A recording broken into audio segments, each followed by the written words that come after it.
Amen, amen. Sasa utaangushwa namna gani? Watu wanasema nitakuangusha, bila mimi huwezi piga hatua, bila mimi huwezi fanya nini. Yale mateso ambayo ulikuwa nayo ndio ile ambayo ilikuwa inakujenga. Wakati ulikuwa umeokoka, unaona ya kwamba vitu havisongi, vitu havipigi hatua, hapo ndipo Mwenyezi Mungu alikuwa anakujenga. Yale magumu, ile njaa ulikuwa unalala, zile mateso ulikuwa nazo, hiyo ilikuwa inakujenga. Watu waliokuwa wanaroboka, Mungu alikuwa anakujenga. Hakuna mwanadamu atakaye kuweka chini. Ulikuwa unapiga kwa process. Wewe ni dhahabu, na ile process ulianza kuipita ukiweka na ushindi. Usiseme ya kwamba watanilemea, usiseme ya kwamba mizigo imenilemea, usiseme ya kwamba nimefika mwisho, usiseme ya kwamba wamenikataa. Hiyo kukukataa ni baadhi ya vitu ambavyo Mwenyezi Mungu ametaka kuondoa ndani ya maisha yako. Usiseme ya kwamba ugonjwa umenilemea, nimeenda kitandani, kila mtu amenitoroka, nimelipa bili na loan, nimemaliza, hakuna mtu anayetaka kunisikiza. Nisikize.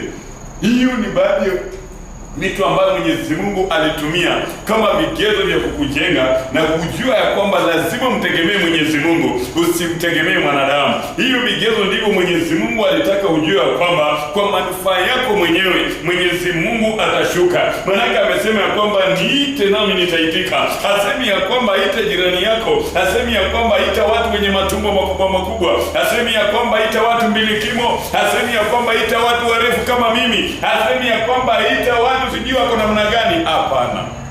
Mwenyezi Mungu anasema niiteni nami nitaitika.